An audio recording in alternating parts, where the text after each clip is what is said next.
क्योंकि मैं समझता हूँ दुनिया की सबसे बड़ी जो माइनॉरिटी है वो हम लोग हैं।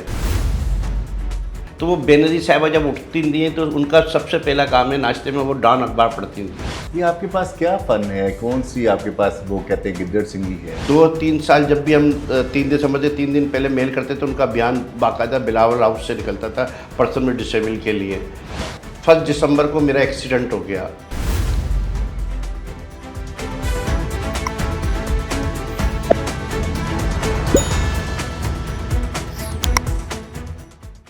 अस्सलाम वालेकुम जी। आज मेरे साथ मौजूद हैं जनाब मोहतरम जवेद रईस साहब, जो कि जवेद भाई के नाम से पूरे पाकिस्तान में फ़ेमस और मशहूर हैं। आज हमने इन्हें अगवा कर लिया है शहर ओलिया मुल्तान में और नादिर ख़ान के ऑफ़िस के अंदर, इंडिपेंडेंट लिविंग सेंटर के अंदर। जवेद भाई का तारुफ मैं इसलिए नहीं करवा रहा कि सबको पता जवेद भाई कौन है। जवेद भाई आपका बहुत शुक्रिया, थैंक यू वेरी मच, वक्त दिया आपने। बिल्कुल शफीक भाई, आपका बहुत बहुत शुक्रिया। और मेरे लिए आज बड़ी खुशी और ऑनर की बात है कि शफीक भाई के सामने बैठ के मैं इंटरव्यू दे रहा हूँ, तो ये मेरे लिए बड़ा एक बड़ा अहम दिन और बड़ा अहम मकाम है। आपका बहुत शुक्रिया। जवेद भाई बात शुरू करते हैं 5 साल के जवेद रईस से। 5 साल का जवेद रईस कैसा था और कहाँ था? बिल्कुल 5 साल का जावेद रईस एक सिंध का एक शहर है। अब तो टंडो आदम का मैं रिहायशी हूँ, मेरी पैदाइश भी टंडो आदम में हुई है और टंडो आदम से ही फिर हम लोग कराची शहर में आए। उसके बाद फिर अपनी एजुकेशन, और ये जो हम बात करते हैं ना अक्सर सूरी के डिस्क्रिमिनेशन की जो बात करते हैं, जी जी। ये हमारे घरों से ही स्टार्ट हो जाती है। जब हम दूसरों को तो कहते हैं पर हकीकत यही हमारे घरों से। जबकि मेरी पूरी फैमिली बड़ी एजुकेटेड, मेरे वालिद साहब प्रोफेसर, मेरी वालदा प्रोफेसर, सब पढ़े लिखे, पर वही कि मेरे घर में एक जब पर्सन विद डिसेबल होता है या तो उसको इतना प्यार मिलता है या फिर उसको इग्नोर किया जाता है। तो मुझे इतना प्यार मिला कि घर से कि नहीं, इसकी ज़िंदगी की सारी ख्वाहिशें यहीं पूरी कर दी जाएंगी और की जाती थी घर के अंदर ही हर चीज़। तो ज़रूरत क्या है इतना पढ़ने की, कौन सा बड़ा होके ये कोई जो हम इससे जॉब कराएंगे या कहीं कमाने जाएगा या वो तो इसकी सारी ख्वाहिशें हमें जो चाहिए हम दे। तो उसमें भी नुकसान हमें फेस करना पड़ता है और ज़्यादा प्यार में भी और ज़्यादा क्या कहते हैं इग्नोर करने में भी। तो यही मेरे साथ हुआ। सारे बहन भाई माशाल्लाह हाई प्रोफाइल पढ़े लिखे, आपने देखा कोई वाइस प्रेसिडेंट बोल में भी रहे हैं, कोई HR है, सब अच्छी अच्छी पोस्टों पे हैं। पर मुझे उनके प्यार मोहब्बत की वजह से वो एजुकेशन, फिर मैंने बाद में जब हल्के हल्के कुछ दोस्तों से, कुछ उस्तादों से, फिर डिसेबिलिटी के बाद में जाना पड़ा, शऊर आता गया, तो फिर मैंने दोबारा अपनी एजुकेशन जारी की और फिर मैंने दोबारा पढ़ना शुरू किया। जवेद भाई माशाल्लाह सदारती तमगा इम्तियाज़ जवेद भाई को मिला है। अल्लाह का शुक्र है कि आपने वो तालीम हासिल नहीं की जो आपको कोई सरकारी मुलाजिम बना देती और हम महरूम रह जाते एक बहुत प्यारी शख्सियत से। ये तो बहुत अच्छा हुआ है कि आपने वो वाली रूटीन वाली तोते वाली 2+2=4 वाली तालीम हासिल नहीं की। ये तो हमारी लॉटरी निकली है पूरी कम्युनिटी की। अच्छा जवेद भाई, जब आप कराची शिफ्ट हो गए तो टंडू आदम में तो वो वहाँ पे तो कल्चर डिफरेंट था ना? बिल्कुल। तो ये तो बड़ा शहर था ना? बिल्कुल। तो यहाँ पे चैलेंजेस बड़े नहीं थे? यहाँ पे वाकई में बहुत बड़े थे, क्योंकि एक वहाँ पे कम से कम आपको एक जगह से दूसरी जगह जाने के लिए कोई रिक्शा, टैक्सी, गाड़ी की ज़रूरत नहीं होती है। यहाँ तो शहर में आने के बाद आपको पता है कहीं भी जाएं तो उसके लिए मोबिलिटी अहम प्रॉब्लम, एक इशू, वो भी फिज़िकल पर्सन डिसेबल के लिए आ जाती है। तो ये यहाँ आने के बाद ये चीज़ें मैं काफ़ी फेस कर रहा था मोबिलिटी की। अक्सर घर में ही समझ लें कि साल दिन गुजर जाते थे। अच्छा। सारी चीज़ें। फिर उसके बाद एक ऐसी मुकाम आया 2007 में कि एक अखबार में इश्तिहार आया था वर्ल्ड बैंक की तरफ से, तरक्की बाज़ार की तरफ से, कि आपके कोई आइडियाज़ हैं डिसेबल्ड पर्सन के तो वो हमें शेयर करें। तो उससे पहले आप ऑर्गेनाइजेशन अपनी बना चुके थे? नहीं, उस टाइम एक शौक़ था कि मैं अपनी ऑर्गेनाइजेशन बनाऊं और काम करूं, पर उस तरह मतलब अंदर दिल में ही सारी चीज़ें थी उस तरह। लेकिन जवेद भाई एक चीज़ मैं जानना चाहूँगा, जो मेरी इन्फॉर्मेशन है ना, आप तो 2004-3 में 3 से काम कर रहा था। नहीं, आप उससे पहले भी आप तो सियासत में बड़े मशहूर थे। मोहतरमा बेनज़ीर भुट्टो साहिबा ये पर्सनली ज़ाती तौर पे आपको जानती थी और बड़ा आपका सलाम दुआ और बिल्कुल ऐसा। खोड़ो साहब हैं या फिर शाह साहब हैं या दूसरे कायम अली शाह साहब थे, हर शख्स से जितने सीनियर लीडरशिप है पीपल्स पार्टी की, वो कराची से लेके लाहौर तक हर शख्स आपको जानता है। तो यार ये वाला पहलू जो है सियासत वाला, ये इसको इग्नोर करके ना ये बताएं। क्योंकि मैं बताना नहीं चाह रहा था। मैं पूछना चाह रहा हूँ भाई आपसे। मैंने कहा कि मेरी नज़र में सबसे मुश्किल होता है कि आदमी जितना बड़ा सोशल एक्टिविस्ट बन जाए, जितना माहिर बन जाए, और सामने इंटरव्यू लेने वाला आपका टीचर या उस्ताद दिखलाए नहीं, तो उसकी जो है ना वो सारी चीज़ें जो है ना हवा एक तरीके से वो हो जाती है। पर आपको मेरा एक एक चीज़ का, मैं सियासी चीज़ें लाना नहीं चाह रहा था, पर हकीकत ये है कि मुझे आपका बड़ा एहतराम था। बिल्कुल, मुझे विरसे में, बाप की विरसे से ये सियासत मिली थी। अच्छा जी। और सियासी पूरा घराना हमारा था, और मैं कराची जैसे शहर में उर्दू स्पीकिंग होते हुए हमारा पूरा घर जो है वो पीपल्स पार्टी के नाम से जाना जाता है, और अभी भी।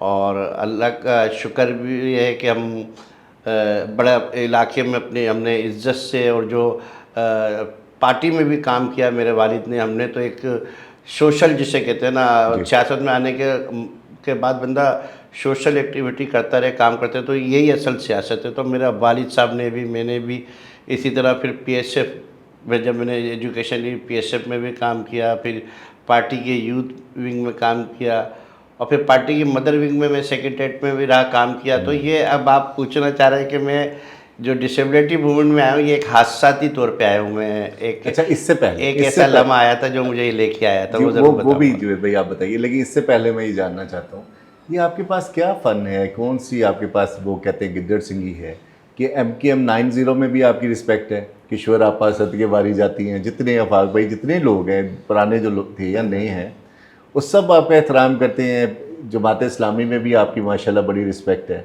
तो ये सियासत में कोई टैग आपने ऐसा नहीं लगाया हुआ, लेकिन फिर भी ये सारी सियासी जमातों के लोग आपसे इतना प्यार और खुलूस और आपकी बात सुनना। बिल्कुल शफीक भाई, मैंने आपसे कहा ना, सियासत का मज़ा तब आता है जब आप सोशल काम कर रहे हो ना किसी पार्टी में, तो उसकी इज्जत जो होता है ना तमाम सियासी पार्टी के लोगों और तमाम तबकात के लोगों की रिस्पेक्ट उसी। और दूसरे मुल्कों में तो आपने देखा है, ये जो जितने भी सियासी पार्टी के जो लोग होते हैं वो ये सारी चीज़ें सोशल काम को फोकियत देते हैं, तो वो आगे आ रहे होते हैं सारी चीज़ें। तो बिल्कुल इसी से ही है। तो मैं हमेशा एक इलाके में भी, और हम समाजी और सोशल उसमें आगे आगे रहे हर चीज़ में। तो इस वजह से सारी पार्टियाँ ना सिर्फ रिस्पेक्ट इज्जत करती थी, उनकी ख्वाहिश होती थी कि मैं क्या कहते हैं उनकी पार्टी में शमूलियत करूं। फिर एक टाइम ऐसा भी आया, मोहतरमा की शहादत के बाद मुझे ऑफरें हुई, फिर मैं दूसरे लोगों के साथ, फिर मैंने जब डिसेबिलिटी विंग अपना डिसेबिलिटी में काम किया, तो फिर लोगों ने चाहा कि उनकी सियासी पार्टियों में भी हम कोई, जैसे पीएसएफ के विंग होते हैं, स्टूडेंट विंग होते हैं, यूथ के विंग होते हैं, इस तरह ख़वातीन के विंग होते हैं हर पार्टी में। तो सब पार्टियों की ख्वाहिश थी कि हम डिसेबिलिटी विंग भी बनाया जाए, क्योंकि आबादी के 15% जो खुद WHO कह रहा है पर्सन डिसेबल हैं।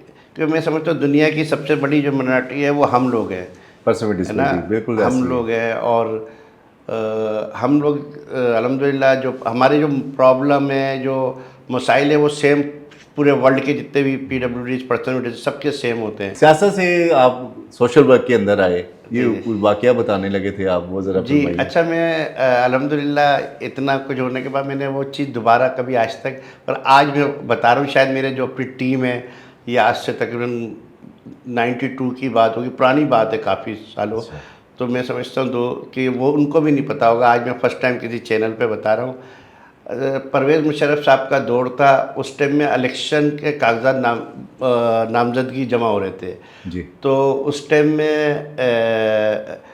मियाँ नवाज शरीफ साहब के कागजात भी मुस्तरद कर दिए गए थे, और बेनज़ीर साहिबा के भी कागजात मुस्तरद कर दिए गए थे 1999। बिल्कुल। और हमारा जुनून और खून में क्या कहते हैं, भुट्टो आज़म और भुट्टो ख़ानदान का तो था ही।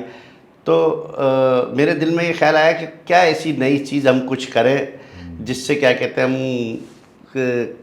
एक अपने दिल के सुकून के लिए, जैसे मुजाहरे हो रहे थे, हर कोई मुजाहरे कर रहा था, अखबार में, मीडिया में, प्रेस कॉन्फ्रेंस में, मेरी एक ख्वाहिश थी कि हम कुछ नई चीज़ करें। अच्छा। तो फिर हम दोस्तों ने, मेरे एक दोस्त थे जो अब नहीं रहे, बिलाल शेख साहब, प्रोटोकॉल ऑफिसर भी रहे जरदारी साहब के, उन्होंने स्टार्ट किया कि उन्होंने अपने घर के पूरे ख़ानदान के छोटे छोटे बच्चों को लिया उनका एक प्रोटेक्स रखा था प्रेस क्लब में। अच्छा, तो उस बच्चों आइडिया उस मोहतरमा बेनज़ीर भुट्टो साहब की हिमायत में, तो उसमें मुझे एक आइडिया मिला क्यों ना हमें पार्टी के जो पर्सन विद डिसेबल हैं उनको हम जमा करें, 8-10 जो 15 लोग जिनको मैं भी जानता था, हम डिसेबल लोग एक आवाम में ये बताएं कि हम लोग भी मोहतरमा के साथ हैं। तो हमने ऐसी मजाक मजाक में एक दिन रखा कि हम सब जमा होते और इतने बजे और प्रेस क्लब में हम वो अपना एक मुजाहरा रखेंगे। तो मैंने उस टाइम में एक बैनर बनाया था, वो मैं आपको ज़रूर उसकी कोई पिक्स होगी भेजूँगा। उस पर लिखा था मोहतरमा बेनज़ीर भुट्टो साहिबा के कागजात नामजदगी बहाल करो, अंजुमन माजुरान पाकिस्तान, और आवाम की आवाज़ मत दबाओ, मोहतरमा बेनज़ीर भुट्टो के कागजात नामजदगी बहाल करो। ये एक बना के अच्छा। एक हमारा शौक़ होता है, पार्टी का जुनून होता है जिसे कहते हैं, ये कर करा के मैं आके सो गया। दूसरे दिन मुझे कोई 12 बजे मेरे घर के बाहर पार्टी के अहम रहनुमा मेरे दरवाजे पे, मैंने कहा अल्लाह रहम करे, बुलाया जा रहा है, क्या मैंने ऐसा कर दिया कि वो ज़ेर ज़बर की गलती तो नहीं होगी कोई? कुछ ऐसा हो गया। मैं तो डर गया कि मैं एक अदना सा कारकुन पार्टी में है, और मेरी इतनी कोई मतलब इतनी पहचान भी नहीं थी उस टाइम में, कोई पार्टी के बड़े बड़े लोग जानते हो। आपको फ़ौरन जो है ना निसार खोड़ो साहब ने बुलाया है, कायम अली शाह साहब ने बुलाया है।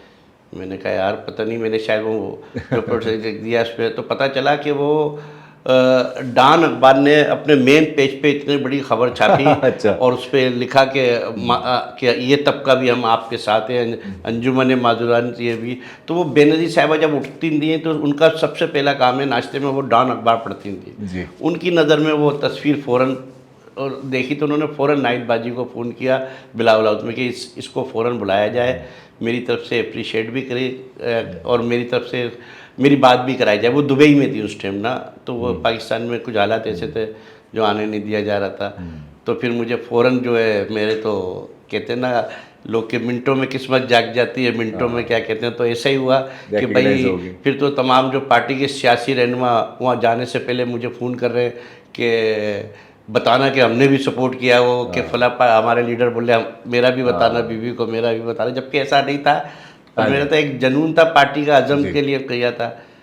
तो वो फिर बड़ी चीज़, फिर बीवी ने मुझे क्या कहते हैं टेलीफोन पे शुक्रिया अदा किया और उनके आंसू भी आए कि मैं मुझे नहीं पता था मुझसे प्यार करने वाले इतने लोग, और वो भी ख़ास तौर पे आप सारे माजूर अफराद निकले मेरे लिए प्रेस क्लब इस हालत में जब एक आमिर का दौर हो। तो बीवी ने बहुत शुक्रिया भी अदा किया और बोला अब आप जो है ना, मैं चाहूँगी कि आप पार्टी के अंदर जो है ना अपना अहम रोल अदा करें। और इन लोगों के लिए मैं खुद, उन्होंने एक्सेप्ट किया कि शायद जिस तरह मुझे काम करना चाहिए था अपने दौरों में मैं नहीं कर सकी, पर अब मैं इंशाल्लाह अल्लाह ने मौका दिया तो मैं अपना बाकायदा वज़ीर आज़म हाउस हो उसमें एक सेल बनाया जाएगा पर्सन डिसेबल के लिए, जिसे आप लोग लीड करोगे, जहाँ उनके मसाइल सारे सुने जाएंगे। तो उस टाइम उनका वादा था।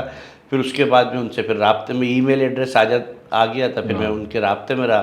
तो बीवी ने मुझे बड़ी सपोर्ट की और बीवी आखिरी दम तक आपको सपोर्ट करते बिल्कुल थे। बीवी की ख्वाहिश थी कि मैं पार्टी से ज़्यादा इन लोगों के लिए काम करूं। बीवी ने मुझे मोरल नहीं फाइनेंशली भी सपोर्ट, उस हालत में जब उनके ऊपर इतने बुरे हालात थे, एक तरफ जरदारी साहब जेल में थे, उनके साथ तशद्दुद हो रहा था, ज़बान भी उनकी काटी जा रही थी, और दूसरी तरफ बीवी के साथ, पर उन्होंने मुझे उस हालत में भी फाइनेंशली सपोर्ट करके कहा कि आप इन लोगों के लिए काम करें, दफ्तर बनाएं। तो जे और मोहतरमा का वो मकाम था, वो चाहती तो वो सपोर्ट किसी को भी कहती तो वो सपोर्ट, पर उन्होंने अपने पर्सनल जेबिस्ट उनका जो अपना बिजनेस है जुल्फ़िकार अली भुट्टो इंस्टीट्यूट, उससे हमें बाकायदा उनकी सपोर्ट रही। फिर मैंने अपनी इस तरह उनके ईमेल पे राब्ते में रहे, और उसके बाद क्या कहते हैं फिर हमने अपनी ऑर्गेनाइजेशन रजिस्टर्ड कराई, डिसेबल वेलफेयर एसोसिएशन, उसकी भी इजाज़त ली और सारी चीज़। एक हादसा और भी मैं बताऊंगा।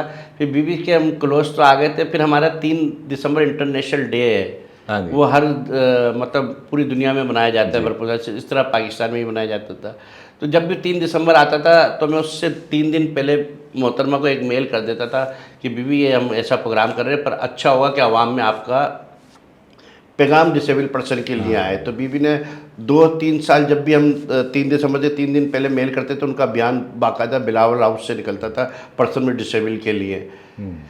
एक दफ़ा जब तीसरा साल आया, 1 दिसंबर को मेरा एक्सीडेंट हो गया खतरनाक, और वो एक्सीडेंट ऐसा हुआ कि पूरा हलचल घर में ऐसी मच गई कि मुझे फ़ौरन अस्पताल, जिना अस्पताल लेके गए। तो लाजमी बात है जब इंसान के घर एक एक्सीडेंट हो जाए तो फिर 3 दिसंबर ना मुझे याद रहा और हम अपने घर में मेरे तीमारदारी में, तो मैं अस्पताल में मेरा ऑपरेशन भी वो 2 दिसंबर को, फिर मेरा फर्स्ट को एडमिट किया था तो 2 दिसंबर को मेरा ऑपरेशन था। अच्छा। 3 दिसंबर को जब मैं सुबह सुबह देखता हूँ जिना अस्पताल में एक हलचल मची हुई है, उधर के जो बड़े डायरेक्टर हैं वो सब सफाइयाँ करा रहे हैं पूरे अस्पताल में, और बिल्कुल जो डॉक्टर सब जो है ना, तो मैं हैरान हुआ, शायद कोई आ रहे होंगे, मैंने कहा सीएम कोई बड़े, तो पता चला कि मोहतरमा ने हिदायत की थी उस पार्टी के तमाम लीडरान को कि ये इंटरनेशनल डे पे उनको पता किया कि मेरा ईमेल नहीं आया, तो पार्टी वालों ने बताया कि वो ऐसे उसका एक्सीडेंट हो गया है और वो अस्पताल में है।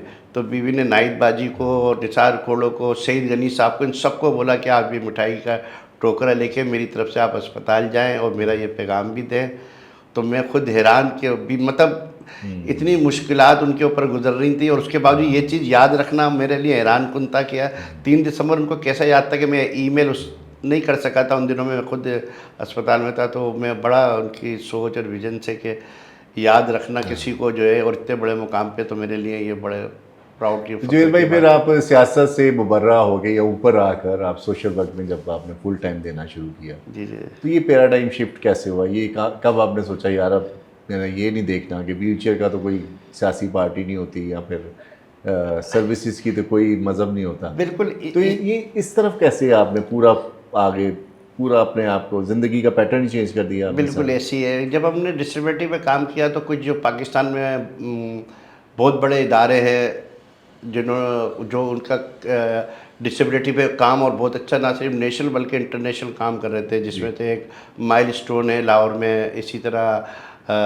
सांगड़ में आयशा है और साया, ये वो लोग बहुत अच्छा काम कर रहे थे। इन लोगों से कोई उन दिनों में कोई प्रोग्राम भी डिसेबिलिटी पे हो रहा था, पर मेरी नज़र में सिर्फ ये था कि बस सियासत की हद तक, पर मुझे नहीं पता था कि डिसेबिलिटी खुद एक इतना बड़ा समंदर है और इसमें इतना कुछ सब कुछ है कि मैं क्या कहते हैं पीछे मुड़ के फिर पार्टी की तरफ, सियासत की तरफ नहीं देखा। फिर मैं उन लोगों सारे लोगों के साथ जुड़ा, फिर डिसेबिलिटी को थोड़ा सा समझा कि डिसेबिलिटी को असल में है क्या चीज़, एक्सेप्टेंस का नाम है और एक तरीके से एम्पावरमेंट होना चाहिए पर्सनल। तो फिर मैं डिसेबिलिटी मैंने सोचा कि हम लोगों ने कि सियासत का लेवल क्यों हट के, फिर मोहतरमा की भी शहादत हो गई थी, फिर उसके बाद हम दिल भी नहीं हुआ उस तरह के चले कि हम कोई सियासी लेवल लगाए। फिर हमने एक सोशल उसमें जो ये काम शुरू किया। और अभी माशाल्लाह स्कर्दू से लेके कराची के हर पंजाब में, बल्कि मुल्तान में भी हर जगह पे माशाल्लाह अपने इंडिपेंडेंट लिविंग सेंटर डेवलप किए हैं माशाल्लाह, जो कि एक बेस बन गई है आईएल मूवमेंट की पाकिस्तान में। तो इंडिपेंडेंट लिविंग जो कॉन्सेप्ट है, इसमें आपकी क्या इंटरेस्ट कैसे डेवलप हुआ? मतलब आपने क्या देखा कि यार ये वाला काम है जो ये भी मैं अब क्या कहते हैं, मैंने कहा कि एक मैंने कहा ना, मुश्किल काम एक उस्ताद के सामने बैठ के इंटरव्यू देना अच्छा नहीं लगेगा कि मुझे ऐसा लगेगा जैसे किसी ने मुझसे खिलवाया। तो ये मैंने कहा शफीक रहमान साहब का एक बहुत बड़ा नाम, जिन्होंने इंडिपेंडेंट लिविंग सेंटर में वर्ल्ड से फिर एशिया में लेके आए, एशिया से वो पाकिस्तान में लेके आए।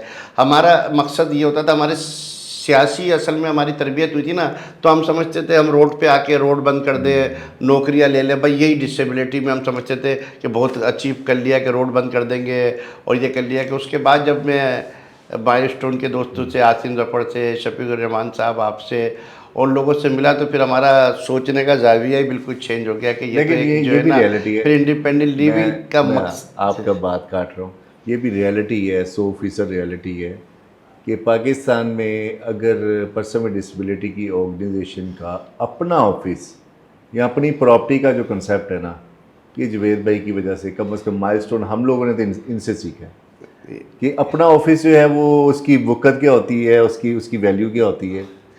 तो ये कॉन्सेप्ट हमने आपसे सीखा कराची से ना, आपसे सीखा जुवेद भाई से कि नहीं, आपने बड़े फख्र से बताया ये अब मेरी ऑर्गेनाइजेशन की प्रॉपर्टी है। जबकि वो 8 बाई 8 की एक छोटी सी दुकान थी उस टाइम, लेकिन सर वो बिल्कुल बहुत छोटी सी एक पर्सन विद डिसेबिलिटी की प्रॉपर्टी अपना था भाई। ये था नशा, ये था कि वो है छोटी सी पर अपनी थी, बिल्कुल। मैं उसमें सोया हुआ हूँ एक रात, ऊपर एक कमरा था छोटा सा, लेकिन वहाँ पे जो मुझे नींद आई थी ना, जी ऐसा वो मेरी यादगार नींदों में से एक है। यही चीज़ मैंने कहा ना, फिर आपसे बहुत कुछ सीखा, खासतौर पे सारी दुनिया ने आपसे सीखा बहुत इंडिपेंडेंट। कुछ। नहीं, आपका बड़ापन है, और आप जी। शफीकुर रहमान एक अपने अंदर एक यूनिवर्सिटी का नाम है, और एक यूनिवर्सिटी है। और आज मैं अल्हम्दुलिल्लाह जो सदारती अवार्ड दिया जा रहा है, या आज जो मेरी अचीवमेंट है या जो मेरी कामयाबी है, उसमें शफीकुर रहमान साहब का, आसिम नहीं ज़फ़र सर, का, ये आप अल्लाह निज़ाम जन्नत अली नसीब साहब करे। है, इनका बहुत बड़ा रोल है कि मोहतरम जिन्होंने डिसेबिलिटी के बारे में और व्हीलचेयर की अहमियत, हमें तो उस टाइम में व्हीलचेयर की अहमियत भी इतनी नहीं पता होती थी, क्रॉलिंग होके चलना, और क्या कहते हैं किस तरीके से अपने आप को सरवाइव करना, पर इसकी व्हीलचेयर की अहमियत जिस दिन से, और अच्छा पहले दिन से हमें एक ही बात सिखाई गई थी शफीक साहब की तरफ से, कि जिस दिन आप लोगों को अपनी व्हीलचेयर की अहमियत का पता चल जाएगा ना, जिस तरह जहाज़ फ्लाई करता है इस तरह आप लोग उड़ जाओगे। और हकीकत यही हुआ कि जिस दिन से हमने अपनी व्हीलचेयर की अहमियत को समझा और और अभी सॉरी बात एक्सेप्टेंस काट रहा लेके हूँ आए, तो जुबैर फिर भाई, हमने पीछे मुड़ के नहीं देखा। अब बात काट रहा हूँ, माज़रत चाहता हूँ। अभी आप हज़ारों की तादाद में व्हीलचेयर्स दे रहे हैं पाकिस्तान में, जगह जगह पे जा रहे हैं माशाल्लाह। तो आपको कैसा फील होता है जब आप किसी शख्स को पहली दफ़ा व्हीलचेयर पे बैठाते हैं, तो वो वाली फीलिंग्स क्या होती हैं? बिल्कुल आपने सही कहा कि अक्सर हम लोग जब ये पूरे पाकिस्तान के हर एरिया में जब जाते हैं, हमारी पूरी टीम जाती है, तो हम आपस में यही बातें कर रहे होते हैं कि यार जब उन चेहरों पे हम जब एक खुशी देखते हैं, ऐसा लगता है जैसे कोई किसी को कोई मर्सिडीज, किसी को कोई सिटी, इस तरह की गाड़ियाँ नहीं मिल जाती, इस तरह उनके परिंदा चेहरों वजाहत पे करवा दो। बिल्कुल ऐसी उनके चेहरों पे जब खुशी देखते हैं चेहरों पे, तो हम आपस में जाते हुए भी आते भी यही बात करते हैं, यार हमारी पूरी थकन उतर गई, और हम जो इतना हमने ट्रेवलिंग की, इतना हमने सफ़र तय किया, सारा जब लोगों के चेहरों पे खुशी देखते हैं और वो व्हीलचेयर है। और आज अल्लाह ताला का मैं शुक्रगुजार हूँ कि जो हाथ एक टाइम में लेने वालों में से थे, आज वो देने वालों में से हो गए। हमारी टीम माशाल्लाह हज़ारों की तादाद में पूरे पाकिस्तान में, उन्होंने अपना मिशन बना लिया है कि पाकिस्तान में कोई ऐसा पर्सन में डिसेबल फिजिकल बगैर व्हीलचेयर के रहना नहीं चाहिए। उसके घर तक ये लोग, हमारी पूरी टीम जा रही है, उनको व्हीलचेयर, अच्छी व्हीलचेयर जो है ना, स्मार्ट व्हीलचेयर, जो तकरीबन 1 लाख रुपए की व्हीलचेयर है, अमेरिकन व्हीलचेयर है, जो कंटिन्यू दे रहे हैं। और इसी सिलसिले में यहाँ मुल्तान में भी आना हुआ, और आज आपके साथ बैठ मुल्तान में नादिर खान के पास आकर आज हमें मौका मिला है कि आपसे बातें कर सके। अच्छा, मौजू थोड़ा सा खुश्क हो रहा है, तारीफ़ों वाला हो रहा है। आपको पहला इश्क किस उम्र में हुआ? पहला इश्क क्यों हुआ ये नहीं पूछूंगा। पहली मोहब्बत की उम्र क्या थी आपकी? होगी 16-17 साल की 16-17 होगा, बिल्कुल ऐसा ही है, अच्छा। ऐसा ही। और आखिरी किस उम्र में हुआ, यानी कितने दिन पहले? पहला इश्क जो हुआ था वो सब लोग कामयाब नहीं हुआ था। नहीं, वो कामयाब हो जाता तो आप इस मुकाम पे ना होते। नाकाम इश्क ही तो है जो फिर मंजिलों का तय्यन। नहीं, दूसरा भी फिर इश्क ही हुआ जिससे शादी हुई, ऐसी बात अच्छा, नहीं है। वो अच्छा, माशाल्लाह माशाल्लाह। बिल्कुल ऐसी है। तो कोई लव स्टोरी शेयर करना चाहेंगे दोस्तों की मोटिवेशन के लिए, अगर आप मुनासिब समझें? या एक, मैं जब उस टाइम पढ़ रहा था ना, तो कोई मैट्रिक में होऊंगा, तो हम कुछ मोहल्ले के आपस में दोस्त होते हैं, जिसमें अच्छा। कुछ लड़कियां और लड़के, हम सब साथ पढ़ रहे होते हैं, ट्यूशन पढ़ रहे होते हैं। अच्छा। तो इसी तरह मैं जिस इलाके में रहता था, तो साथ मेरे कुछ दोस्त थे, कुछ वहाँ की लड़कियाँ थीं, जो हम आपस में दोस्त थे। अच्छा। तो दोस्ती में मैंने एक, मेरी बिल्कुल पड़ोस में ही थी, और माशाल्लाह बड़ी उस इलाके की, अगर उस ज़माने में किसी से पूछा जाए तो उस ज़माने के लोगों को पता होता था कि किस घर में कितनी खूबसूरत लड़की है और कितना खूबसूरत लड़का है। उस ज़माने आपको पता है मोबाइल के तो होते नहीं थे, खत किताबत थे, या अल्लाह ज़िंदगी से दे, अभी भी माशाल्लाह, उस ज़माने नहीं, अभी भी माशाल्लाह, या वो घरों के आगे टेल, उस टाइम में मोहब्बत होती थी, गलियों में गुजरने की, अच्छा, दरवाज़ों पे खड़े रहने की, आते जाते हुए स्कूल हाँ। के टाइम की, कब स्कूल की छुट्टी होगी तो देखेंगे। अच्छा। तो इस तरह की थी। तो ट्यूशन थी, तो मेरी जो पहली मोहब्बत थी वो मेरे रिलेटिव थे। अच्छा। तो उनके बारे में ऐसी मैं अक्सर बताता रहता था कि ये, और फिर एक बार मैं कोई गिफ्ट, कोई ऐसा मौका था ईद का, जो मैं गिफ्ट क्या कहते हैं मैंने दिया होगा, तो जो एक्सेप्ट नहीं हुआ, जिसकी वजह से मैं अफसुर्दा था। तो वो जो बराबर में मैंने कहा ना, जो स्कूल की दोस्त थी लड़की, और जो हम ट्यूशन पढ़ते थे, तो जब मैंने ये सारी उसने मेरे से डीपली पूछा कि नहीं क्या हुआ है, बताओ। फिर मैंने ऐसी शेयर कर लिया, जबकि मैं जिससे मोहब्बत करता था उससे 10 गुना ज़्यादा खूबसूरत और हसीन अच्छी ये थी, पर मेरी सोच नहीं जा रही थी कि मैं डिसेबल्ड पर्सन कि क्या कहते हैं काम है। तो मैं, क्योंकि मुझे पता था उस इलाके में सबसे खूबसूरत लड़की, मैंने कहा ना लोगों को पता होता था किस घर में, तो मैंने सोचा भी नहीं था। तो मैं अपने, वो रिश्तेदार थी तो उस अफसरदा को बताया, तो बस उसी दिन से वो मोहब्बत उधर की उधर, अच्छा। फिर उसने हो तो गई। वो जालिम समाज जो दरमियान में आया कोई वो के फिर तो सारे समझ लें कि अपने घर वालों का क्या अपने घर रिएक्शन वालों है? के अलावा भी जो मैंने देखा कि जो मेरे ससुराल में जो उनके ख़ानदान में जो उनसे मिलते नहीं थे कभी, जब मेरे से शादी का मुकाम आया तो सारे लोग उनके यहाँ खड़े हो गए कि यहाँ शादी होगी तो हम ये कर देंगे, अच्छा। ये कर देंगे, वो कर देंगे। जिनका पूरे कंसर्न ही कोई नहीं जिनका था। कभी मिलने, उनका हाल पूछने नहीं आते थे, वो सब जो है ना कि एक डिसेबल बंदे से शादी होगी, हमारी नाक कट जाएगी, ख़ानदान में एक ऐसी बारात आएगी और ये होगी। और फिर माशाल्लाह, और मैंने कहा ना भाभी इतनी खूबसूरत के रिश्ते चलो कम ही ना हो कि पूरे इलाके से भी और क्या कहते हैं ख़ानदान से भी। तो बड़ा फिर मसले, फिर घर वालों के साथ भी उनको, तो ये बड़ी हडल आए। और फिर कराची जैसे हालात में तो आपको पता है नहीं, कि आप भी माशाल्लाह बड़े हैंडसम हैं, अभी भी हैंडसम है ऐसा है। माशाल्लाह। अच्छा, एक बात है कि आज तक उस इलाके में जिस तरह हम बड़े अपने बड़े बूढ़ों से लैला मजनू की बातें होती है ना कि फ़ला लैला हाँ, मजनू, इश्क तो मशूक़ियत। उस इलाके में अगर कोई अभी भी जाएगा, उनकी उस इलाके में कोई वहाँ औरतों बूढ़ों से पूछेगा तो मेरे बारे में बताते हैं कि इतनी अल्लाह खूबसूरत अकबर। लड़की थी, एक ऐसा कहता है जिसकी हाँ। शादी में ये हंगाम है। तो वो लैला मजनू की तरह वाक़ किस्से मेरे अभी भी सुनाए जाते हो। हाँ, ये और देखिए आज ना, माशाल्लाह एक बेटा है, माशाल्लाह वो भी माशाल्लाह माशाल्लाह क्या अपना बिजनेस है आईटी का, एक बेटी है जो डॉक्टर बन गई है। माशाल्लाह माशाल्लाह। ये अल्लाह सारी आपको ज़िंदगी चीज़ें। से दे। जुबैर भाई, ये जो यंग लोग हैं, पर्सन विद डिसेबिलिटी, जो कि मायूस बैठे होते हैं कि हमारी ज़िंदगी का हम सफ़र कोई नहीं बनेगा, या हमारे हमें किससे पूछना है, इस तरह की सोच है जिनकी, शफी उनको भाई, क्या नसीहत करेंगे अपनी आशिकी के एक्सपीरियंस की बेस के ऊपर? मैं वो भी करूँगा। और मैं अल्हम्दुलिल्लाह शफी भाई, जो लोग मुखालफत में थे मेरी शादी के, जो मेरी सास भी उस टाइम में मेरी वाइफ ने बड़ी मुश्किल से मनाया।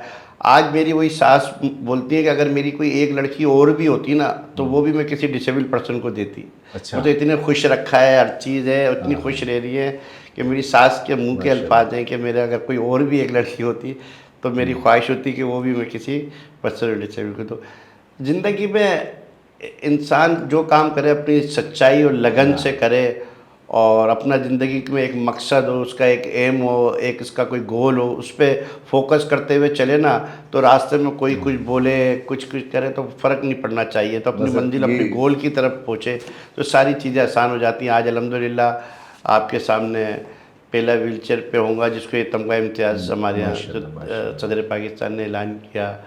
और इस तरीके की कई अवार्ड, और सबसे बड़ी बात जो इज़्ज़त और जो प्यार सारे लोग माशाल्लाह। देते हैं, जी। तो ये मेरे लिए सबसे बड़ी चीज़ है। अच्छा जुबैर भाई, ये जैसे बच्चा कोई डिफरेंट लाइफस्टाइल का हो, जो स्पेशल पर्सन कहते हैं, जो भी टाइटल दिया होता है, मजूर कह देते हैं आजकल लोग, तो उनके पेरेंट्स को ना हर कोई मशवरा दे रहा होता है कि फ़लाँ जगह से इलाज करवा लें, ये ट्रीटमेंट करवा लें, ये हल आ गया है। इस तरह की इन्वेस्टमेंट की गई है आपकी ज़ात के ऊपर ट्रीटमेंट बिल्कुल के हवाले से? बिल्कुल, क्योंकि कोई माँ बाप मैं समझता हूँ ऐसा नहीं होगा जो अपनी ताकत के मुताबिक अपने बच्चे के लिए, जिसने कितने पैसे खर्च कितने किए लोगों होंगे? के घर बिक जाते हैं, कितने काफ़ी काफ़ी घर बिकने का तो आप छोड़ें। अभी भी मुझे, आप इस उम्र में भी अगर आप मुझे किसी डॉक्टर के सॉरी अगर किसी को बुरा लगे तो लेके जाए, तो अभी भी डॉक्टर कहेंगे इतने पैसे जमा कराए, मैं इसके ऑपरेशन करूंगा ऐसे और ही ये अभी चलने लगेगा। जब हम ऐसे मुझसे ही। पूछते हैं हम जमा करा रहे हैं, आप हमें 2 लोगों से मिलवा दें जो आपके ऑपरेशन से चलने लगे हो, तो वो फिर वो सारी, तो ये चीज़ें हैं। पर ये एक डिफरेंट लाइफ स्टाइल है। डिसेबिलिटी जो है कोई क्या कहते हैं, कोई बीमारी नहीं है। जुबैर भाई, घर वालों ने आपकी ट्रीटमेंट के लिए, वो समझते होंगे ये फिक्स हो सकता है, पैसे शैसे लगाए कोई? बिल्कुल बिल्कुल, फिर ना सिर्फ पैसे लगाए बल्कि मुझे याद है मेरी वालदा का जेवर भी जो है ना, अच्छा। मेरे इलाज के चक्कर में जो है ना बेचना पड़ा था। मुझे वो दिन भी याद है कि मेरी जुबैर वालदा भाई, ने किस तरह के लोग मिले आपको? कोई पीर फकीर, पीरों के पास भी गए? आपको पता है कि गांव देहातों में ज़्यादातर यही होता है कि आप नहीं, आप गए किसी पीर के पास? मैं क्या, क्यों, मैं तो कुछ छोटा सा था, पेरेंट्स लेके गए लेके गए बिल्कुल, कि किसी ने कहा कि क्या कहते हैं बाबे के पास ले बाबे जाओ। के पास चले जाओ, किसी ने कहा वो समंदर के पास धूप में अच्छा। गड्ढा खोद के दबा आधा दो इसको। आधा दबा दो, आधा बाहर हो, उग समझ जाएगा लो, यहाँ पे। हाँ। तो ये इस पर जान आ जाएगी टांगों में। अच्छा। ये सब चीज़ें हुई, पर ये अल्हम्दुलिल्लाह आज अच्छा रेत के अंदर भी आपने आधा बिल्कुल ऐसा धूप पड़ेगी तो ये होगा कि वो जान आ जाएगी पैरों जान आ में ये। पर आज अल्लाह का शुक्र है, मैं प्राउडली फ़ख्र से आपके चैनल पे, मैं प्राउडली फ़ख्र से पूरी दुनिया को और पूरे जितने भी मीडिया के लोग हैं उनको चैलेंज करता हूँ, और मैं मनाजरा भी करने को तैयार हूँ, कहीं भी मुझसे कोई मनाजरा कर ले, कि इन लास्ट 10 साल में पूरी दुनिया में सबसे ज़्यादा जो डिसेबिलिटी पे काम हुआ है अल्हम्दुलिल्लाह मेरे मुल्क पाकिस्तान में हुआ है। बेशक ऐसे ही है, अगर कोई ऐसे ही है। कोई कोई तीसमार खान मुझसे पूछना चाहे मैं मीडिया पे कि आप मुझे ऐसी मिसाल दो, तो अल्लाह का शुक्र है कि हमारे यहाँ पाकिस्तान में डिसेबिलिटी एक्ट आ चुका है, बेतहाशा। और हमारे सूबा जो वाहिद है सूबा सिंध, हमें अलग से मिनिस्ट्री मिल चुकी है। अब हमारी मिनिस्ट्री बन चुकी है, और मिनिस्ट्री भी वो कि जो कोई सिंपैथी या कोई सोशल नहीं, जिसका नाम रखा गया है DEPD, department empowerment of person with disability, और जिस पे हमें CM साहब ने वादा किया है कि अब जो इलेक्शन होंगे उसमें आपको रिजर्व सीट कर दी जाएगी, ताकि ये मिनिस्ट्री भी आप लोग खुद संभालें। और हमें बल्दिया में रिजर्व सीटें मिल चुकी हैं सिंध में हमारे डायरेक्ट लोग बल्दिया में आ चुके हैं, और अब सूबाई और नेशनल असम्बली में हम दिन देखना चाह रहे हैं कि जब हमारे लोग सेनेटर बने हुए हों, MP MNA बने हुए हों, जो अपनी फैसले अपनी प्रॉब्लम खुद असेंबली में उठाएं और बताएं, ये नहीं कि दूसरे लोग उनकी ज़िंदगी के फ़ैसले करें बैठ के वहाँ के, नहीं ये नहीं ऐसे कर ले ऐसे कर ले। अल्हम्दुलिल्लाह वो दिन बहुत जल्द आने वाला है कि हमारे अपने लोग जो है ना इन असेंबलियों में बैठ के अपनी आवाज़ खुद बनेंगे और लोगों की ज़िंदगियों को आसानियाँ लाएंगे। और इस भाई मुल्क जो को बच्चे हैं, छोटे बच्चे हैं, जी जी जी जो आपके पास आते हैं, माएँ लेके आती हैं उनको जी जी सेरेब्रल पॉल्सी के साथ है, मस्कुलर डिस्ट्रॉफी किसी भी लाइफस्टाइल के साथ आपके पास आती है, उन बच्चों की माँओं को क्या कहना चाहेंगे कि क्या वो करें कि जैसे आप माशाल्लाह ग्रास रूट लेवल से आपने ग्रो करके माशाल्लाह पाकिस्तान के आला मुकाम तक पहुँची है, वो अपने बच्चों को क्या चीज़ ऐसी है जिससे दूर रखें और क्या चीज़ है जो बच्चों के पास रखें? बिल्कुल, देखिए सबसे पहले तो हमारे जो पेरेंट्स होते हैं वो हमारी वजह से खुद अपने आप को एक तरीके से बीमार कर लेते हैं, है ना। एक तो उनका ठीक होना बहुत ज़रूरी है, तो फिर वो उस बच्चे को सही केयर कर सकते हैं। वाह, वाह। दूसरा, ये इलाज के चक्कर में वही पैसे अगर उनके अकाउंट में रख दिए जाए और उनको पढ़ाने में और उनको क्या कहते हैं किसी मुकाम पे लाने पे खर्च किए जाएं तो वो ज़्यादा अच्छा था। वो सारे पैसे जो इलाज के नाम पे, वाह, कितने लोगों के जो है ना बच्चे डॉक्टरों के पढ़ते हैं हमारे उससे, है ना। तो ये सारी चीज़ें उनको फोकस किया जाए कि उनकी एजुकेशन पे और एक अच्छा इंसान बनाने पे, तो ये सारी चीज़ें फिर वो आप देखें फिर बेहतर हो जाना शुरू हो जाती है। और आज अल्लाह का शुक्र है कि मैं आपके सामने जब ये तेरी, क्योंकि ये कोई सारी चीज़ें कोई जो है ना एक कोई किसी ना किसी वज़ीर आज़म या किसी सदर को कोई ख्वाब आया होगा कि ये मिनिस्ट्री बन गई, या किसी ने कोई वो ये एक तहरीक है, एक पूरी मूवमेंट है जो हम लोगों के तमाम लोगों की 30-35 साल ज़िंदगी के हमारे साथियों ने, हमारे सीनियर जो PWD पर्सनैलिटी उन्होंने मिलके ये एक तहरीक चलाई, जिसकी वजह से हम उस टाइम जब ये तहरीक चला रहे थे तो हम पे हंस रहे थे कि यार पता नहीं क्या होगा, पर अल्लाह ताला ने हमें जिंदा, ऐसा लग रहा था ये जो हम काम कर रहे हैं ये हमारी ज़िंदगी में शायद नहीं होगा, ज़िंदगी में ना एक व्हीलचेयर होगी और ना ये सारी चीज़ें, जॉब कोटा जो आज 5%, 3% और हर जगह इज्जत के साथ हमें बिठाला जाता है, डिग्निटी के साथ, अब बराबरी की सतह पे लोग बात करते हैं हमसे। तो ये ऐसा लगता था ये एक ख्वाब है, पर अल्लाह ताला ने ज़िंदा रखा हम सबको। और आज हमारी ज़िंदगी में क्या कहते हैं कि जो पाकिस्तान में डिसेबिलिटी एक्ट बनाया वो हमारे दोस्तों ने अपनी मर्ज़ी का खुद बनाया। मैं बल्कि एक प्रोग्राम में बैठा हुआ था सिंध में, तो जब ये हमारा डिसेबिलिटी एक्ट पास हुआ तो उस पर बड़े बड़े वज़ीर, मिनिस्टर और हमारा जो लॉ डिपार्टमेंट के लोग बैठे हुए थे, तो वो उसमें से एक साहब, उसी पे कोई प्रोग्राम चल रहा था तो वो पूरा डिसेबिलिटी एक्ट के बारे में जब स्पीच हुई तो एक साहब खड़े होके बड़े वो माहिर क्या कहते हैं गवर्नमेंट के माहिर है इसके कानूनी उस पर जो है ना उन डिपार्टमेंट से ताल्लुक़ था उनका, वो खड़े होके कहते हैं कि यार जो ये बताओ कि ये जो पाकिस्तान का जो क्या कहते हैं अपना आइन है ना, वो भी इतना अच्छा नहीं बना। ये जो आप लोगों का डिसेबिलिटी एक्ट बनाया, मुझे उनके नाम बताओ, ये बनाने वाले कौन लोग हैं। माशाल्लाह तो माशाल्लाह। वो बड़ा फ़ख्र का मकाम था कि मैं हंसी बहुत आई कि वाकई में अगर उन्हें पता चल गया ये बनाने वाले खुद पर्सन में डिसेबल है, जिन्होंने अपनी 1 साल 2 साल लगने के बाद इसकी एक एक चीज़ कोई किस मुल्क से कहीं से सब मिला के फिर तमाम क्या कहते हैं लॉयर्स को लेके वकीलों के साथ मिलके ये बनाया। तो वाकई में मुझे वो दिन बड़ा फ़ख्र से हुआ कि एक ऐसा शख्स बोलता है कि पाकिस्तान का आइन इस तरह नहीं बना हुआ जिस तरह ये डिसेबिलिटी एक्ट बनाया है। ये कौन इतने काबिल और कौन ऐसे टैलेंटेड लोग थे। तो मुझे वो बड़ा खुशी हुई कि उसमें आप जैसे लोग और आपकी पूरी टीम और पूरे सारे वो लोगों ने मिल के जो अपने मुल्क में ये बहुत बड़ा डिलीवर आप लोगों ने कर दिया। क्योंकि पहले तो हमारे पास कोई कानूनी हैसियत ही नहीं थी। एक व्हीलचेयर के लिए, एक जॉब्स के लिए हम कानूनी दरवाज़ा नहीं कोर्ट नहीं जा सकते थे। अब तो अल्हम्दुलिल्लाह डिसेबिलिटी एक्ट आने के बाद आप किसी को भी कानून के कटघरे में लाके खड़ा कर सकते हैं, बुला सकते हैं। तो एक पहचान बन गई है। तो ये सब आप लोगों का जो हमारे सीनियर हैं जिन्होंने हमें सिखाया, फिर हम लोगों के जो जूनियर लोग जो बच्चे पर्सन में डिसेबल लीडर काम कर रहे हैं, जो डिलीवर कर रहे हैं, आज अल्हम्दुलिल्लाह वो जो क्रिकेट आप लोगों ने बनाया, ईजाद की थी व्हीलचेयर क्रिकेट, आज वो पूरी इंटरनेशनल नई हमारी जनरेशन नई वो उसको पूरी दुनिया में लेके जा रही है। तो ये कितने बड़े ख्वाब थे। ऐसा लगता था ये शायद हमारी ज़िंदगी में नहीं होंगे, अल्लाह ने हमारी ज़िंदगी में वो सब चीज़ें दिखाई हैं। तो इंशाल्लाह पाकिस्तान जो है का फ्यूचर बहुत अच्छा है आने वाले वक्त में। अच्छा जुबैर भाई, आपका ज़िंदगी का सबसे बड़ा ख्वाब क्या है, जो कहते हैं last dream of my life, इस तरह कोई ऐसा ख्वाब जो आप कहते हैं यार ये वाला पूरा करना है? बस मेरी ज़िंदगी का सबसे बड़ा ख्वाब, अल्लाह ताला का पहले तो मैं शुक्र करूँगा सारी चीज़ें पूरी हुई हैं। मेरे बस चाहूँगा वो दिन जब असेंबली में, सेनेट में और नेशनल असेंबली में, सूबाई असेंबली में हमारे पर्सन में डिसेबल खुद नुमाइंदगी कर रहे हों और ख़ुद अपनी आवाज़ और अपने लिए बात कर रहे हो। बस वो एक मैं कहूँगा ना, ख्वाब सारे पूरे हो गए, अल्लाह का जितना शुक्र करूँ। आखिरी ख्वाब मेरा यही है कि हमारे लोग असेंबलियों में हों और अपनी नुमाइंदगी और अपनी आवाज़ खुद बन के बात कर रहे हो। बस वो एक ख्वाब रहेगी। अल्लाह ने चाहे अगर ज़िंदा रखा तो वो भी हम अपनी देखेंगे अपने। अच्छा जुबैर भाई, ये जो young person with disability activist हैं आज के दौर के, जो नौजवान हैं 20 बरस से 30 बरस के दरमियान की उम्र के, इनको क्या आप नसीहत करेंगे, इनको क्या आप सजेशन देंगे, क्या एडवाइस है आपकी? मेरी एडवाइस यही है कि दुनिया में जो सबसे प्यारी चीज़ है ना वो है रिस्पेक्ट और इज़्ज़त।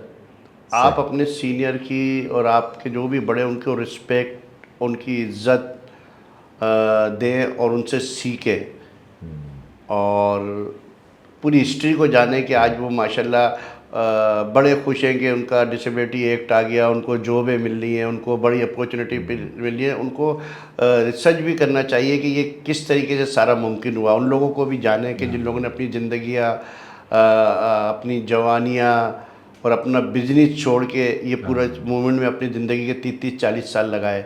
तो एक मैं चाहूँगा कि एक हिस्ट्री भी बनना चाहिए, जो बुक में आना चाहिए कि ये किस तरीके से पाकिस्तान में जो मैं आज चैलेंज कर रहा हूँ 10 साल में काम हुआ, किस तरीके से डिसेबिलिटी एक्ट आया, किस तरीके से 5% कोटा हुआ। ये इसकी पूरी एक जद्दोजहद, एक तहरीक है ना, एक मूवमेंट का नाम है। वो एक हिस्ट्री बुक में आना चाहिए। जो लोग इसमें शामिल थे, जो इसमें से बहुत से लोग हमारे साथ अब नहीं रहे और बहुत से लोग हम भी एक टाइम नहीं रहे, तो वो हिस्ट्री हमें याद रखे। सारे दोस्तों को हिस्ट्री में एक चीज़ आना चाहिए।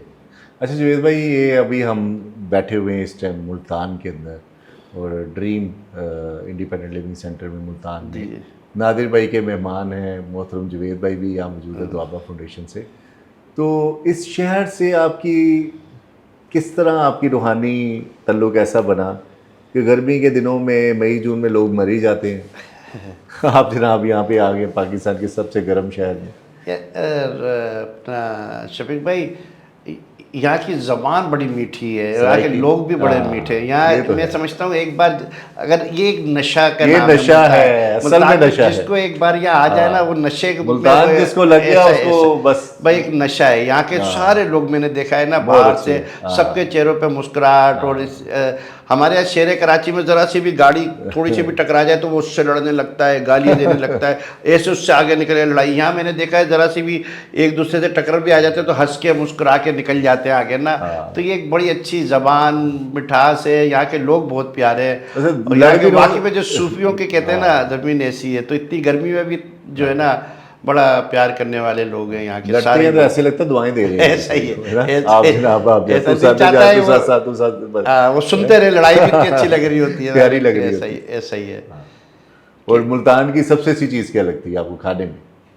यार मुल्तान का तो मुझे ना जो जैसा मुझे तो हुस्न भी बहुत ज़्यादा, अगर मुझसे पूछेगा पाकिस्तान आप में ना ऐसा करें जल्द मुझे जल्द पाकिस्तान में सबसे जल्द ज़्यादा जल्द अच्छा, जो है ना आपको कराची वापस जाना चाहिए। ऐसा है, ठीक मुझे है, आपका सबसे ट्रैक रिकॉर्ड बड़ा खतरनाक है, नहीं हसीन मुझे तरीन खवातीन देखिए, जो है आपने ना। सच कहा तो मुझे अपने इतने मुल्क में हाँ आप जी। गिलगित हाँ। गिलगित पूरे पाकिस्तान के हर जगह, हाँ। पर जो मुल्तान का हुस्न है ना, मुझे सबसे अच्छा जो है ना हुस्न जो है ना मुल्तान में। चले अल्लाह ताला और आपके मैं दुआ नहीं देना चाहता कि मैं कराची भी आऊँगा तो मैं अब भाभी मुझसे लड़ेंगी, नहीं नहीं, लेकिन ये कि आपके जो है ना ये इस्तेकाम आए, इमोशंस में हुस्न वाली आंख पे ये थोड़ा सा सब चीज़ें आपकी ठहराव आ आपकी जाए। सिखाई हुई है ना अच्छा कि अच्छा, ज़िंदगी जब भी खूबसूरत होती है कि जब आपके साथ ये चीज़ें साथ खूबसूरत लोग चल हो। रही होती हाँ है, बिल्कुल ऐसे ही। तो ये वजह है। जी और जैसा भी आपने कहा, हमारे साथ जावेद इकबाल साहब जो जी बैठे जी, हुए दुआ दुआबा से, फाउंडेशन जी। मैं आपके इस तवज्जुह से प्रोग्राम के मैं उनसे रिक्वेस्ट करूँगा कि वो इस चीज़ के बड़े एक्सपर्ट भी है। ये एक हिस्ट्री जो है ना, एक किताब की सूरत में दुआबा फाउंडेशन हमारी तो आने वाली नस्लों को कि भाई ये हाँ डिसेबिलिटी कब चला, कैसे चला, कौन कौन लोग इसमें शामिल थे, कितनी ज़िंदगियाँ, तो ये एक हिस्ट्री की किताबों में ये आना चाहिए, ताकि जैसे आपने कहा ना, हमारी जो यंग जनरेशन काम कर रही है उनको इन चीज़ों का इल्म नहीं है। वो समझ रहे हैं शायद किसी को ख्वाब आ गया रात में किसी हाँ। वज़ीर आज़म को और अचानक ये मिनिस्ट्री बन गई या एक बन गया, तो ऐसा नहीं है। इसमें हमारे लोगों का बहुत खून पसीना, बहुत से लोगों की जो हमारे साथ काम करते थे आज दुनिया में नहीं रहे, नहीं। माइलस्टोन की वो कई अपनी लड़की रिहाम थी, फीमेल रिहाम है, तो वो मुन्ना भाई थे सब कराची में, मुन्ना भाई, ये सब उस हिस्ट्री में बुक मुबीन में थे आना हमारे चाहिए ना, दोस्त। ताकि हम रह ना रहें। वो एक हिस्ट्री जो है ना, जो क्या कहते हैं वो बिल्कुल ऐसे। चाहिए। तो ये मेरी वो ख्वाहिश है। चलो बहुत शुक्रिया, थैंक यू वेरी मच। कोई लास्ट मैसेज आप देना लास्ट चाहें? मैसेज मेरा यही है कि आज मैं ज़िंदगी का बड़ा अहम और बड़ा दिन है कि मैं जिस शख्स ने मेरी ज़िंदगी बदली और जिसकी वजह से आज मुझे तमगा इम्तियाज़ और जितनी बड़ी अचीवमेंट है, उसमें मेरी ज़िंदगी का एक बहुत बड़ा अहम रोल जो है, उसमें से एक रोल शफ़ीक़ुर रहमान साहब का है। और वो आज मेरा इंटरव्यू ले रहे हैं और मैं इंटरव्यू दे रहा हूँ। और बस मतलब मुझे लगा दुनिया का मुश्किल काम मैंने आज किया है कि एक उस्ताद के सामने, क्योंकि उसको सब पता होता है ना, उससे बड़ाइयाँ भी नहीं बोल सकते, उसको सब पता है कि कहाँ से कौन चला था, क्या चीज़ था। तो मेरे लिए सबसे मुश्किल टाइम ये जो आपको इंटरव्यू देना जुबेर भाई, ये और किस आपका तरीके से आपका बड़ापन है। क़यामत बात वाले करना दिन जब मुश्किल हम है। सामने बैठे होंगे उस दिन फैसला होगा उस्ताद कौन था। मेरे लिए मेरे उस्ताद नहीं, जुबेर नहीं, साहब है। नहीं। इनसे मैंने जुबेर भाई से बहुत कुछ सीखा, मोहब्बत करना सीखी इनसे, खलूस के साथ प्यार से रहना सीखा। इनसे मैंने ये सीखा कि दुनिया का जो शख्स धुतकार दिया जाता है, साइड पे बैठ जाता है या ज़मीन पे बैठा हो, उसको सीने से लगा कर कैसे अपने चेयर पे बैठाना है। इनके सेंटर में शायद मैं जिस दौर की बात कर रहा हूँ 15 साल पहले से, मैंने वो दौर भी देखा है जब ऐसे ऐसे लोगों को हमारे जो कम्युनिटी के मेंबर हैं जिनकी शलवारें फटी होती थी, घुटनों से खून निकल रहा होता था, लेकिन जुबेर भाई उनको उठा के अपने साथ बैठाते थे। इनसे हमने ये सीखा है कि आपने डिस्क्रिमिनेशन कैसे ख़त्म करनी है। इनके सेंटर में कभी आपको शिया सुन्नी कोई इस तरह का किसी किस्म का लसानी लोग नज़र नहीं आएगा, इंसान नज़र आएंगे। तो ये हमारे उस्ताद मोहतरम है। बहुत शुक्रिया जुबेर भाई, thank you very much. Zuber भाई ये ना चैनल हमारा कोई लाइक नहीं करता ना कोई शेयर करता है, तो ये भी मैसेज दे दे जल्दी से। बिल्कुल, मैं ड्यूटी लगा दे, अपनी टीम की भी ड्यूटी लगा दे। हमारे जितने भी सुनने वाले जितने भी दोस्त हैं, और ज़िंदगी में सबसे प्यारा जो सपोर्ट होती है वो मोरल सपोर्ट होती है। आप सबकी मोरल सपोर्ट चाहिए। हमारे इस चैनल को सब्सक्राइब भी करें और इसको शेयर भी करें, और इंशाल्लाह ख़ास तौर पे जितनी भी हमारी DPOs हैं, NGOs हैं, वो देखिएगा इसको बड़ी तेज़ी से, इसको हम बहुत शुक्रिया जुबेर भाई, थैंक यू वेरी मच। अगर कोई शेयर नहीं करेगा या फिर सब्सक्राइब नहीं करेगा, ख्वाब में उससे जुबेर भाई लाजमी आगे मिलेंगे। आपका बहुत शुक्रिया। अस्सलाम वालेकुम।